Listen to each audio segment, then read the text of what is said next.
Parang bungo, oh. No, parang siyang bungo. So, duwende naman, duwende. Oh my God.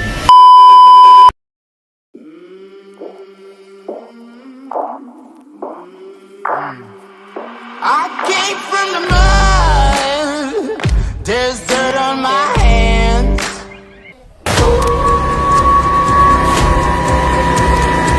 Parang bungo, oh. No, parang siyang bungo. So, duwende naman, duwende. Oh my God. Gagi, puro ran. Merong marka, guys. Ito siguro yung dati niyang itsura. Patunog niya tong REM pad. Ba't may foil dito, tsaka plastic? Feeling ko nandito siya sa loob. Dekada 90 nang itinayo ang resort na ito, pero dahil sa hindi inaasahang pangyayari ay napilitan itong magsara. Ayon sa mga taga dito, isang guest daw ang binawian ng buhay sa isang kwarto at marami silang nakikitang duwende at ibang elemento tuwing kabilugan ng buwan. Maliwanag ang buwan, natanaw ako dyan sa bintana, nakikita ko sila dyan ng mga hearts. Umaga pag gising ko, nakaupo ako sa balkon dyan ng bahay dyan. Nakita ko yung mga 20 na ganyan lang. Maraming haka-haka tungkol sa resort na to, kaya pinuntahan ko para malaman kung totoo. Sa Tagaytay pala ito may duwende. Dito na ngayon tayo sa spot kung saan matatagpuan ang pinakamalaking abandonadong resort dito sa Tagaytay. Kaya tara, samahan niyo akong ikutin to. Pumasok na kami agad para maglibot at dito pa lang sa bungad, nagkalat na ang iba't ibang gamit nila. Dito Creepy naman, no? May Jollibee pa. siguro sila kumukuha ng ticket bago sila makapasok dito sa resort. Kasi doon, merong pintuan doon eh. Dito sila siguro nagbabayad muna. Tapos saka sila pwedeng pumasok sa loob. Check natin, tara. Yun oh, may mga gamit sa loob guys. OMG, daming naiwan. Pagpasok sa loob itong nakita ko, OMG, sobrang dilim. isang napakalawak na resort na unti-unti nang nabubulok ng panahon. Sobrang lawak nito. Time check natin ngayon. It's already 11:47. Try natin ikutin to kasi sobrang lawak niya. So, hindi masyadong kita kasi ano lang yung flashlight. Ayan, sobrang lawak niya guys. Tapos dito, ito siguro yung mga rooms nila. Tapos dito banda, ito yung sa cashier. Check natin kung may masasagap tayo dito. Habang naglilibot nakita namin to. Ano to? Parang may nagsisiga dito ah. So, meron pa dito guys. Siguro ano to? Lagayan ng gamot. Mga ibang gamit na pang first aid nila. Dito naman banda, dito yung cashier nila. Siguro ito yung part kung saan bago pumasok sa pool, dito siguro sila nagbabayad. May mga naiwan pang gamit, ang creepy. Dito sa hagdan meron kaming nakitang isang maliit na banga. Ano to? Bakit may banga dito? Baka nandiyan yung halimu sa banga. Ito, kagi. Di pa siya basag. Okay ka, okay ka. Sarap talaga yan. Medyo kakaiba ang disenyo nito. Parang bungo oh. No, parang siyang bungo. Yung handle niya guys, parang bungo. At pagtingin namin sa taas, meron kaming nakitang isang babala sa pader. Babala, asawa ni Babalu. Yan, si Babalu. Nakalagay, bawal pumunta dito. Bawal daw umakyat. Kaya nag-decide kaming libutin muna ang babang parte ng resort. Check muna natin dito guys. Naghihantok tao guys, gabi na eh. Kung ano makikita natin dito sa baba. Tapos mamaya, try natin mag-investigate kung may masasagap tayong frequency dito. Pero habang naglilibot, bigla kaming may napansin dito. Sobrang lawak niya. Mga walls niya, tsaka yung pundasyon niya, okay pa talaga. Wala lang siyang pintura. Uy! Di ba narinig ah? Opo? Walang sumasagot kaya nagpatuloy lang kami. May mga nalalaglag lang dito. Check muna natin dito guys. Tingnan natin kung anong meron. Doon lang tayo banda siguro sa likod para wala tayong masagap na kuryente kasi malapit lang to sa daan. Baka may masagap tayong ibang frequency dyan. So dapat dito tayo sa loob para hindi makontaminate yung investigation natin. Kaya dumiretso pa kami sa loob para makita kung ano pang meron dito. OMG, ano to? Parang table? Ba't parang lagayan to ng manok? Kulungan ng manok, no? Ginamit nila yung space para mag-alaga ng manok dito. Oo. Pero ngayon abandon na rin siya, no? Meron pa dito mga lagayan ng manok at mga pintuan na halos pwede pa. Hardwood. Doorknob niya nandito pa, guys. At habang Creepy. video, biglang nangyari to. Pero ngayon pinabayaan na lang siya. Sayang hindi nila ni-renovate. So check pa natin kasi sobrang lawak nito, guys.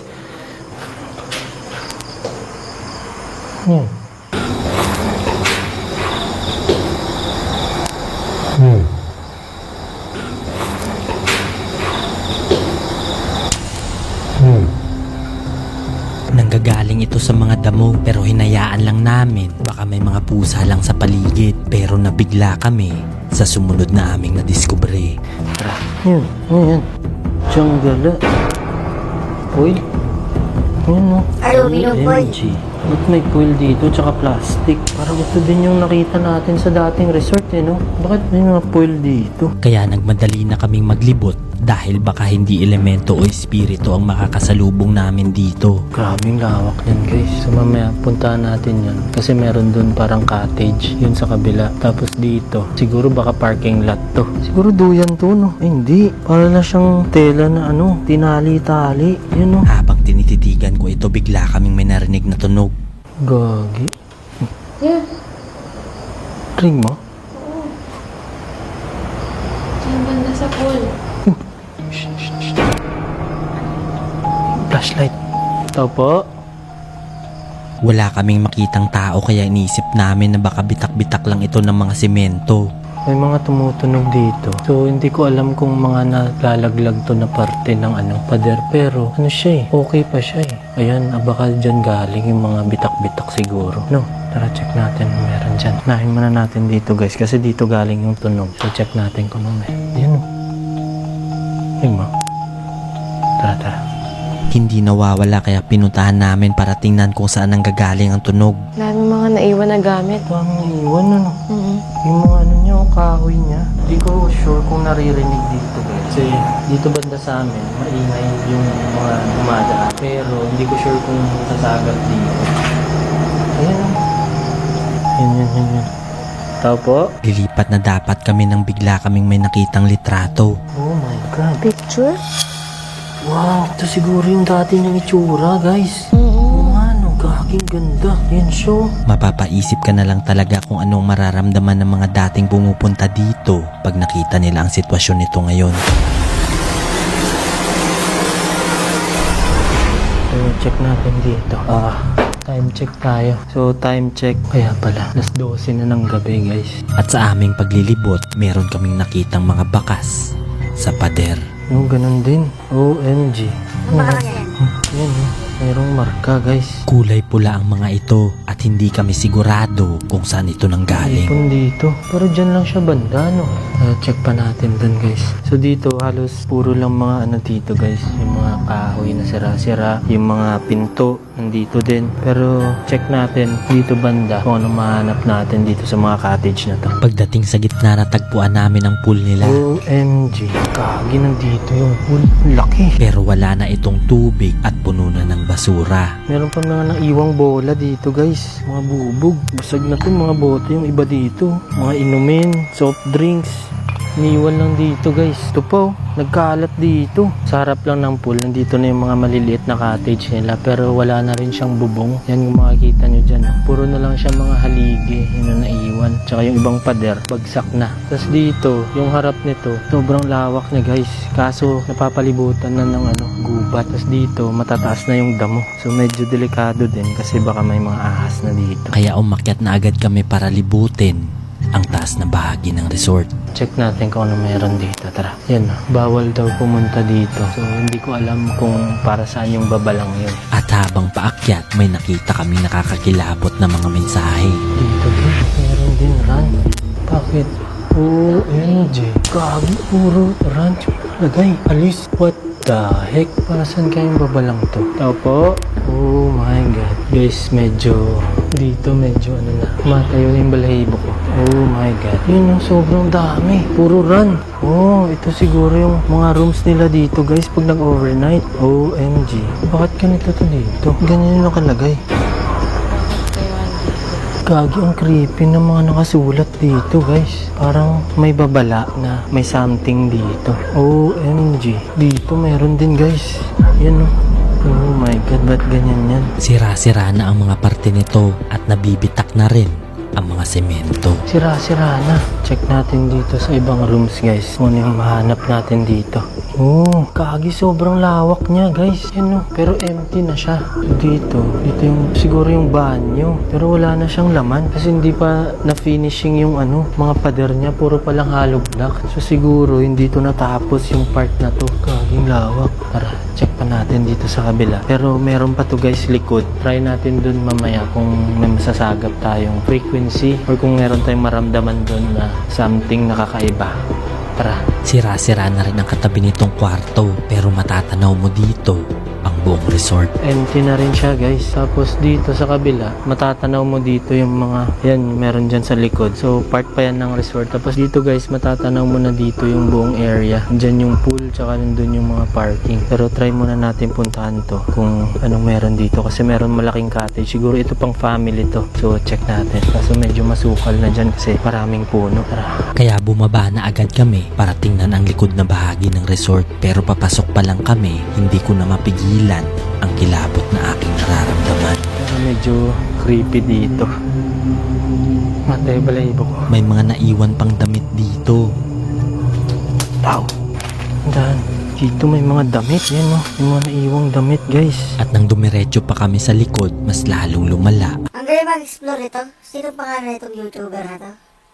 Gasted. Subscribe na natin ito. Ang galing niya mag-explore. Ang galing niya mag-explain. Ang galing niya mag-explore. Kaka kitang-kita naman. Ang aming kilabot. OMG. Creepy pati yung mga kuha niya. Ang galing. Meron pa pala dito, guys. Kaso medyo iba yung pakiramdam. Dito medyo goosebumps na ako dito. Hindi ko alam bakit. Kaya nga eh. Hindi ko sure baka dahil nasa gubat kami. Dito may natagpuan kaming isang maliit na bahay at napapalibutan to ng mga malalaking puno. Tara, check natin. Ano to? Parang bahay? Oh my God. Para siyang private room. Wala kaming kaalam-alam na dito pala nangyari ang insidente. May gamit sa loob. Tao. Wala siyang tao. Oh my God.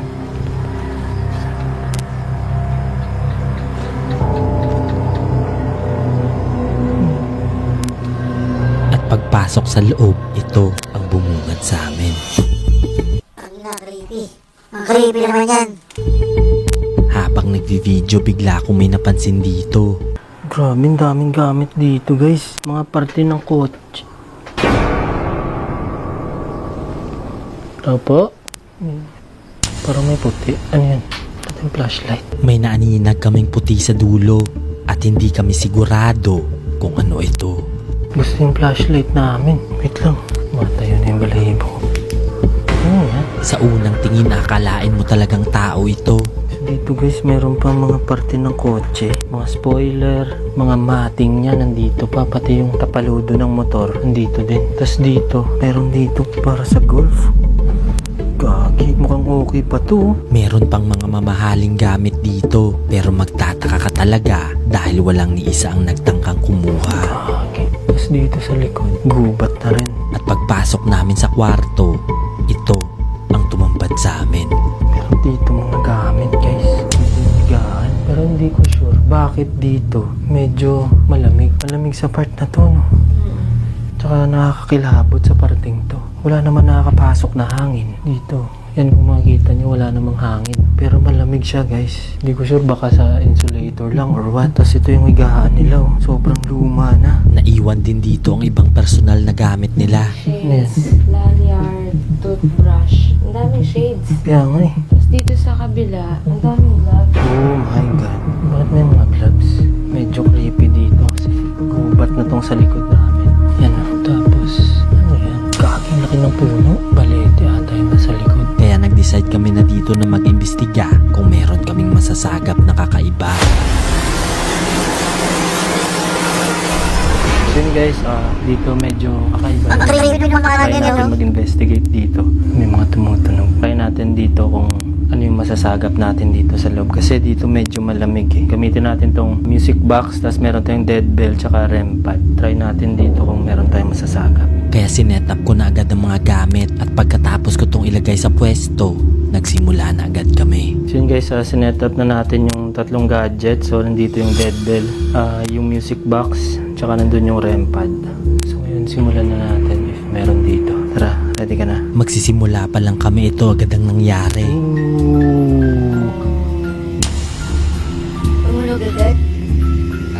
Grabe naman Guys, yan, wala pa tumunog kaming agad. tinatanong pero Biglang tumunog ang music box. Tumunog agad siya guys, creepy. Talaga sa kama. dyan talaga sa kama yung ano. Hindi ko alam anong ano dito. Bakit kaya? Pwede ba namin malaman kung meron kaming kasama dito? Tumutunog ito kahit hindi ko pa tapos ang mga sasabihin ko.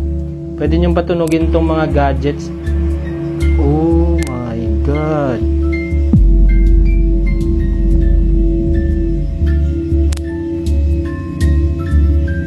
Guys, wala kaming kasama dito. Wala rin kaming hawak or what. Ito lang yung hawak namin. Tsaka yung camera. At maya-maya lang, bigla kaming may narinig na mga yapak galing sa labas. So, pwede kami makapag-communicate sa'yo dito gamit tong mga gadgets na dala namin.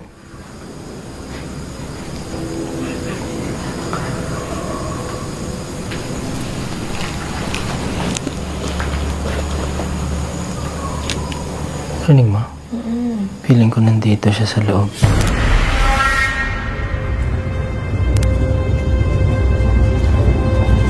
Creepy naman yun guys. Pwede mo bang patunugin kahit yung isa sa mga gamit namin na nandito? Pwede ka bang makapag-communicate sa amin? Nagtanong kami ulit pero wala na kaming response na nakukuha. Kaya sinubukan namin magsindi ng kandila. Pero bago ko palang sindihan to, meron kaming narinig na kaluskos galing sa taas. Hindi na siya nag-response. So, try natin guys.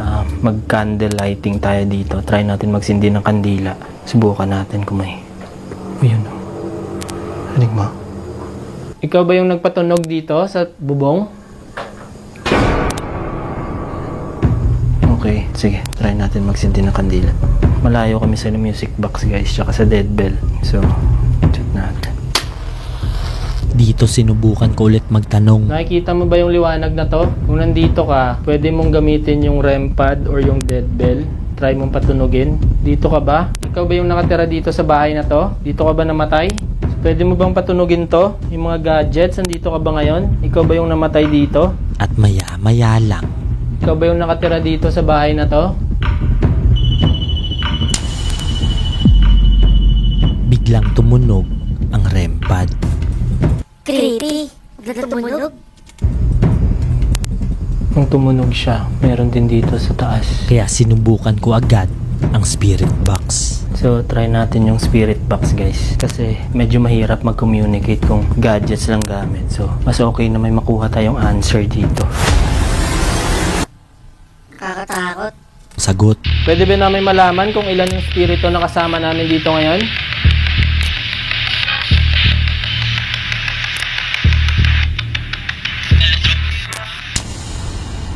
Creepy, di ba?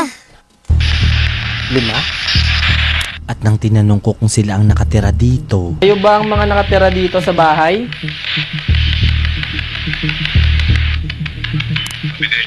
dito ako mas lalong kinilabutan dahil nagtutugma ang sagot sa aming mga tanong. Kami din.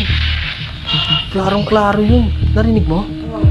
Patay. Sinubukan ko makiusap kung pwede nila ulit patunugin ang mga gamit. Pwede mo bang patunugin tong dala naming gamit? Kagaya ng ginawa mo kanina?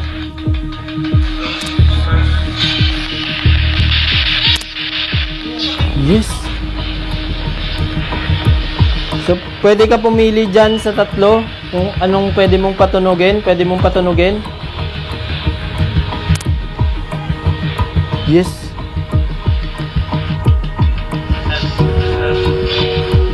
Yes, lahat ng sagot. Puro oo ang sagot nito sa amin pero hindi tumutunog ang mga gadgets. At habang nag-iimbestiga, bigla ako minaamoy na sunog. At maya-maya lang, Amoy sunog.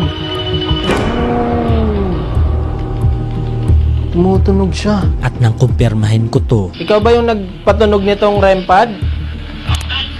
tugma ang sagot sa tanong namin. At nang tinanong ko kung pwede silang ipagdasal, biglang nag-iba ang aking pakiramdam. So gusto mo bang ipagdasal ka namin Gusto mo bang ipagdasal ka namin dito? Wag. Bakit ayaw mong ipagdasal ka namin? At dito sumagot na sila ng mga hindi kaaya-aya. Bakit ayaw mong ipagdasal ka namin?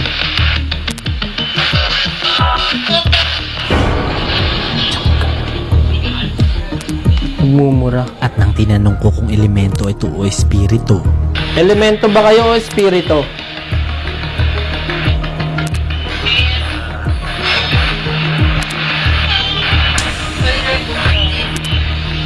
Elemento? dito kami mas lalong kinabahan dahil tugma ito sa sinasabi ng mga taga rito. At habang nagtatanong, biglang may nangyari sa music box. Dito ka ba namatay sa May ilaw. Pero hindi siya tumutunog, guys. Guys, hindi siya tumutunog. Umiilaw ito pero hindi na siya tumutunog. At nang tinanong ko kung sila ang may gawa nito, Ikaw ba nagpailaw ng music box? Oo. Yan, makikita nyo guys, wala na siyang tunog, umiilaw na lang siya. Dapat iikot to eh. kaya minabuti na naming umalis bago pa may mangyari na hindi kaaya-aya. Maraming salamat po sa pag-communicate sa amin. Kami po ay aalis na, hindi kayo namin pinahihintulutan na sundan kami.